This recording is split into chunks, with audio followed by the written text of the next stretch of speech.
Hello and welcome to the 24th episode of our War and Peace Quarantine Edition read-through. Congratulations, you have made it to the end of War and Peace. You did so in 24 days, potentially, or longer. Either way is fine. But Dimitri, we did it in 24 days, and congratulations to us. And as Monty Python said in The Meaning of Life, welcome to the ending of the film. That is it. We've made it all the way. I think it's a pretty momentous feat to read War and Peace in 24 days. It's not easy. It's definitely would be like one of the ultimate reading challenges. I found it difficult at times. I mean, you do not have two young children like I do, and it was definitely taxing. How did you find it? Was it easy? Was it a breeze? Did you read 4 other books during the same time? I read 3 other books at the same time. I would imagine. I also wrote a lot, as I'm sure you did as well. For me, reading leads to writing, leads to reading. It is a perpetuating cycle. Practically, I think it took me about 60 hours to read it. I think it took me an average of 2.5 hours to read the 50 pages a day. Oh, wow. I was doing an hour and 20 minutes is what it took me. Are you a very slow and meticulous reader? Or I would imagine you a very fast reader. I am a very slow and meticulous reader.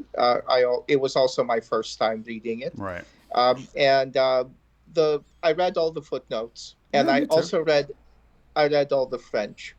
As did I. Yeah. Yeah. But I think I'm slower. Wow. Okay. If it had taken me that long, it would have been impossible because it was just at my level. A lot of people have said, how did you read War and Peace in 24 days when you have children? And the answer is I read 45 minutes at night before I fall asleep and then 45 minutes during my son's nap in the middle of the day. And that's sure. It. And it basically took me 2 readings of slightly over an hour. Right. And I'm very happy to have that time back now that we're done. We will do a whole wrap-up of the book, but let us focus today on just these final 60 pages, 50 of which are an absolute chore. An absolute chore to get through. And we will talk about those in a second. I would call it an FU. We'll get there. Gesture. We'll get there. Sure. We'll get there. So let's talk about the fun part of it, which is about 12 pages of our last 62 pages that we read. Natasha is a no-nonsense mother of 3. Her and Pierre have a wonderful relationship, but one in which he does not wear the pants, where she runs the house, where she decides things, but she is dedicated to him in a serf-like fashion. I guess I would describe we get Tolstoy's 1865 idea of femininity and womanhood, and I would imagine many women would read this and go, fuck you, Tolstoy. But this is his idealized woman, is one who the family is everything to her, and her husband's wants and needs are paramount to all. But let's just say this, she also secretly, well, not so secretly, everyone is terrified of her and she runs the house. Yes. Yeah. And Denisov is still attracted to her. Yes, Denisov is attracted to her, but gets bored of her when he realizes all she really cares about is the children. And he finds it all very boring. Children are the ultimate cock blocker. Yes. We then get the son of Andrei and Liza, whose parents are dead, Nikolenka, who lives with the Rostovs, but he is not close with his father, Nikolai Rostov, who is, of course, married to Maria. His uncle, sorry, yes. His adopted father, yes, it is his uncle, yes. Sure. He is not close with him. Instead, he is obsessed with Pierre, and he sneaks in while Pierre and Nikolai have a conversation. And it's one of the more important conversations in the book, because this is where we see the 2 different sides of Russian ideology at this point. There is Pierre, who is about questioning authority and dissent and not accepting everything that the government says or does. And then there is Nikolai, who says loyalty above all. Yes, God and country, Yeah. the bedrock of fascism. And like you said before, Nikolai is definitely the conservative. He even is described that way here. And Pierre is sort of a modern liberal in a lot of ways. And at the end of the section, they realize Nikolenka has been sitting in the corner like a child, breaking all of his uncle's pens. But he's been listening to every word. And he walks up to Pierre and he asks, "Do you think my father would have agreed with you?" And Pierre says, "Yes, Andre would have agreed with me." And Nikolenka is very happy to hear that. And then we get one of my favorite scenes in the whole book, and it's the final moment of the book in which Nikolenka dreams of his father, but he can no longer picture his father. He can no longer picture the past. And his father, if we remember correctly, worshipped Napoleon. And in place of his father now, he worships Pierre. And at the end, he says, "I will do everything to make Pierre proud. I dedicate my life to making Pierre proud." And this is Tolstoy saying, the future, the youth of Russia, chooses dissent. And that is where he ends the novel. Thoughts, Dmitri? Hello? Did I lose you? You froze for a moment, Okay. but you're back now. And that dream is an apocalyptic dream. It is a battle dream. Mm-hmm. It is a dream possibly of the ultimate battle in which Nikolai is the enemy. Mm-hmm. And the soldiers arrayed against Nikolai and God and country are knitted by a thread. Right. Or knitted by threads that are tying them together. Yeah. And for me, that is the climax of the novel. I didn't expect this novel to have such an amazing ending. I think it is one of the great endings in literature. Yeah, it's gorgeous. Or at least one of the great endings I've ever read. Yeah. And then we have a very long essay. Yes, we do. About well, before we get there, there's a where few Tol- other there's a few other things we'll touch on. So I jumped right to Nikolenka's dream, but there is a scene before that that's important as well, where we sort of get the end of Nikolai's arc, and Nikolai finds Maria's diary, and in the diary he finds that she has kept meticulous notes about her children, and something about reading this diary changes him and causes him to fall in love with her. And I think in a true sense of love, by reading this diary and seeing how dedicated she is, I think he's truly inspired by that and realizes that the family is more important than the individual. But we are given two different, opposing theories of Russian people after this, because Mari at the end, both husbands go back after their conversation and talk to their wives about what was said. And Maria says, "I agree with you, Nikolai. I side with you. I agree. Loyalty above all else." And Pierre and Natasha are in agreement of his thinking. And Pierre says, I think thoughts are the only thing I care about, and thinking is all that matters. And Nikolai believes the opposite. And, both men we're told, clearly married the right woman. And they are, sort of in their separate factions, the Republicans and the liberals, if you will. And we are, so before we get into the essay, let's end a little bit talking about what this section means, because I think it can be inappropriately seen as a happy ending. It's not happy, but I think, this is not the bow on the book where it's they all lived happily ever. I think this is, if anything, the opposite of a happy ending, in that most books end at the wedding, right? This Yes. one shows you how the boring routine of marriage. This does not cut away from it. We go in, this is the daily lives of married people. And I think in a lot of ways, you could see the title War and Peace being about youth is war. Youth is when we fight against our own existential feelings, we fight for love, we fight for identity, we fight for things. Youth is war. And this final epilogue is peace. This is your middle-aged and the rest of your life is where you have accepted the day-to-day doings of life and marriage and children and a farm. And, in a lot of ways, the war is not Napoleon's war. In essence, it's life in and of itself is broken into 2 chapters of War and Peace. Yes, but ironically, in this piece, the battle lines are drawn anew. Sure. Because neither Maria nor Nikolai really love Nikolenko. Right. Maria does not really love Nikolenko because he's not her flesh and blood. Right. And the same goes for Nikolai. Right. Nikolai and Maria can only love their own flesh and blood. Right. And Maria is the God side. She's the religious person who can't really live up to Christian ideal of loving everyone. Yeah. And Nikolai is the military virtue of pursuing the oath you took for your country to its bitter end. Yeah. All the way to Paris. Yeah. Which is where we discover him when Tolstoy finally remembers that he's a character. Yep.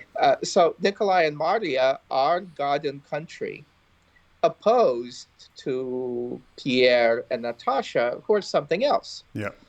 This is where I think I remember that Pierre is a bastard. Mm-hmm. As a bastard, flesh and blood cannot mean much to him. Yep. My phone says that my connection was lost. Oh, I got you. Are you there? Yeah. All right. We had our first technical difficulty in 24 episode, of course, comes in the last one. We've switched from Wi-Fi to cellular. Dimitri, continue where you left off, please. So Pierre is a bastard. And as a bastard, Pierre is not as concerned with flesh and blood. How could he be? Mm-hmm. As he is with intellectual, spiritual, emotional connections. Right. So he can love Nikolenko much more than Nikolenko's aunt, representing God, or Nikolenko's adopted father, Nikolai, representing country. Yeah. And for me, that is the real division. And I find myself completely on one side of that division. I think Tolstoy does too, to a certain extent. Well, yes, I would think so. And I even have a theory about this whole volume and the whole ending of how it came to be in this shape. But yes, but I'll leave that for when we discuss the whole novel. Our overall thoughts. Yeah, so...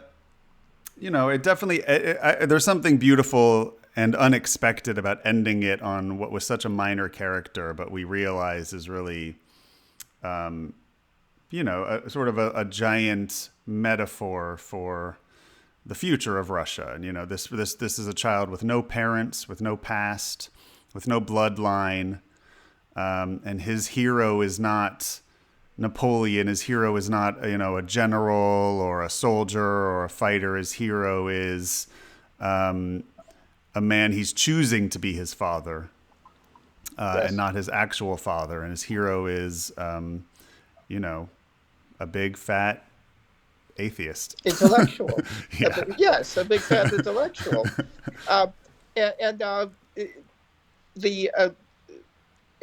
When I was reading these pages, they reminded me of a quote: "History is prologue."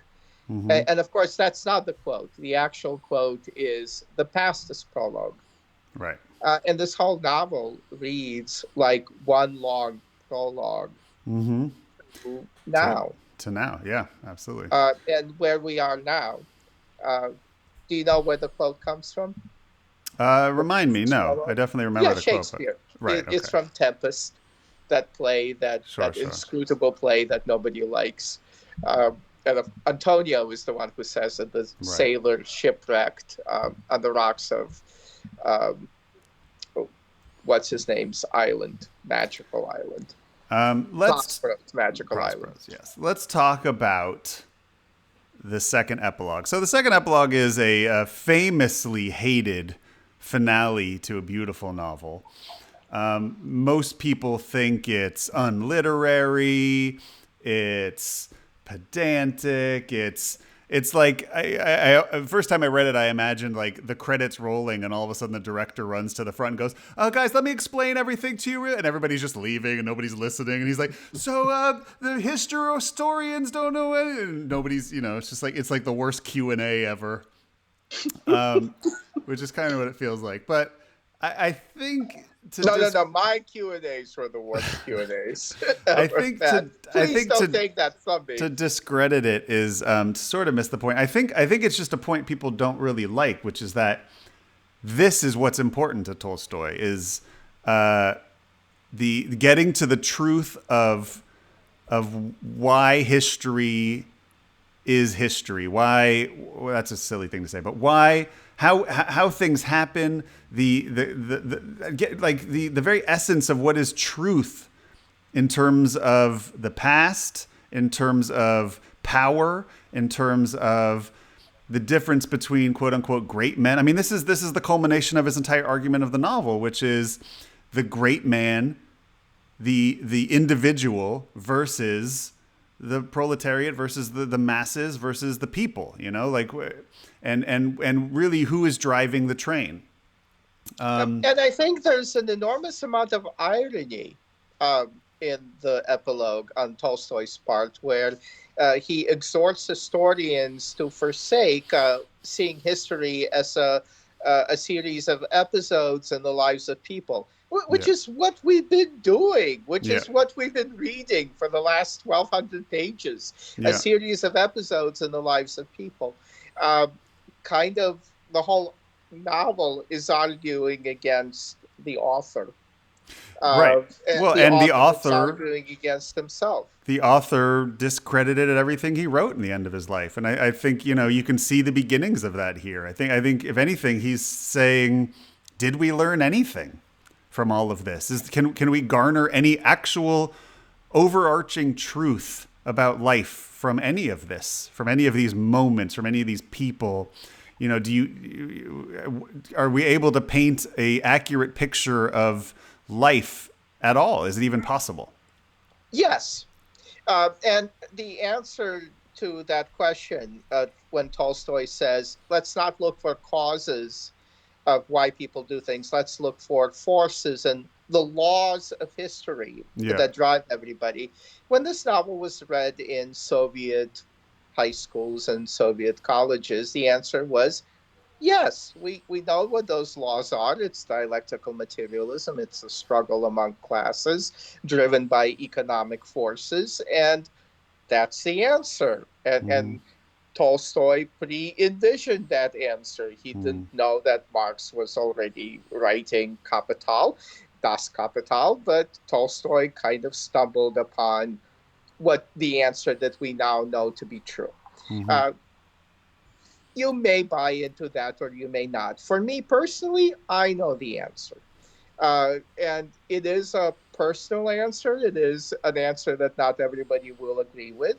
But in these pages, what drives history is men like Nikolai. And I know a couple of people like Nikolai who start out full of themselves, like Nikolai is in his early years. And as they grow and their self shrinks, it creates a great, vast emptiness, a vacuum that sucks the life out from all the people around them who try to love them. And when it gets filled with fascism. It gets filled with God and country. God and country that drive Nikolai to Paris, God and country that will drive Nikolai ultimately to try to betray and kill Pierre and Natasha, and of course, God and country that ultimately wither away any vestiges of human connection that Nikolai can have with Nikolenko or anyone close to him, including the serfs that he pounds with his fists when they don't produce enough. So, in other words, your typical Republican. Controversial takes, Dmitri. But I think maybe Tolstoy's a little more hopeful than you. I mean, he doesn't end on Nikolai. You know, he ends on Nikolenka. You know, this is the future of Russia. This is where this is the dreamer, and his dream, while dark and at times disturbing, is also a hopeful one because he's not picturing the past. He can't even picture his own father. He only pictures the face of Pierre. You know. And to me, I don't know. That's as close as a hopeful ending as I think Tolstoy is able to give us. There is a curse or an insult that I don't remember, like to accuse someone you don't even know the face of your father, or you can't even picture the face of your father, is some ancient curse. Or maybe it's Shakespearean, or maybe it's from somewhere. And I'll try to. Yeah, like you've forgotten the face of your father or something. Yeah, something like that. You know, or he who doesn't remember the face. Well, Nikolenko doesn't. Yeah. And Nikolenko is the only hope that we have, and we are Nikolenko actually. And now we have to choose which side we're gonna be on. Well, that thing covers the final 64 pages that we read. That's all of War and Peace. We'll get to the overall basics in another episode, but I am dying to know, did you enjoy it? Yes. One of the things that I didn't know was, again, how great the ending is. It is a great ending. Now, yes, there is a Q&A at the end. Yeah. There is an interview with the author when the author gets to spout philosophically, but he's earned it. I think he earned it with 1,200 he's earned pages. That. Yeah. And he has given us a perfect ending on page 1150 with Nikolenko, or 1162 or whatever, like that, 1172 with Nikolenko's dream. Yeah. And it's wonderful for me and shocking to come 1,200 pages to discover that the true hero of the novel is this kid. Yeah. Because it's all about him. It's all about the decisions that he will have to make, the battles he will have to fight. Yeah, his war has just begun. And to me, it reminds me very much of, and this was discussed in the introduction, Tristram Shandy, where the hero is born at the very end of the novel. Yeah. It reminds me of Platoon, with Charlie Sheen having two mentors, Willem Dafoe and Tom Berenger. Yeah.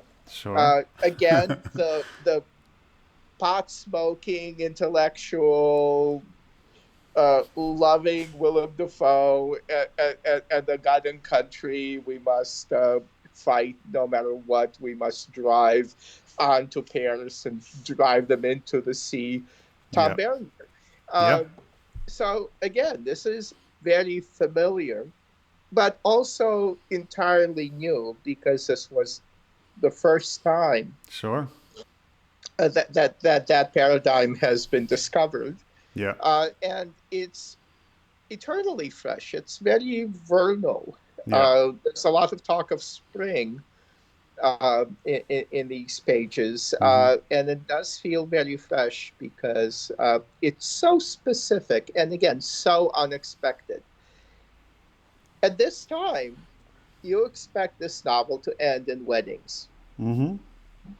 This novel goes on. We don't even see the wedding. Yeah, the wedding. I don't even think the word wedding is mentioned. It just goes, they married. They married, and Count Rostov planned the wedding. Yeah. And then died. Yeah. And then the way that Kutuzov planned, driving saved Napoleon, Russia and then died. Yeah. And then died. Yeah. So Rostov's wedding for his daughter was like Kutuzov's campaign against Napoleon. and that in itself is a novel that's implied in these pages. Sure. And then, the real hero has been kept off the stage. Yeah, it's beautiful. and then steps up, and the Yeah. spotlight So goes on. unexpected and also so obvious at the same time. Yeah, basically the great obvious truth. What great literature does is surprise you with the obvious. Yep, that's right. Absolutely. Well, that takes us to the end of War and Peace. Neither one of us got the coronavirus, as far as we know, over the last 24 days. And maybe Tolstoy had something to do with that. He kept us reading and not, the devil idle hands, all that. We survived the 24 days. We survived War and Peace. And we will be back next week with overall final thoughts on Tolstoy's magnum opus, War and Peace.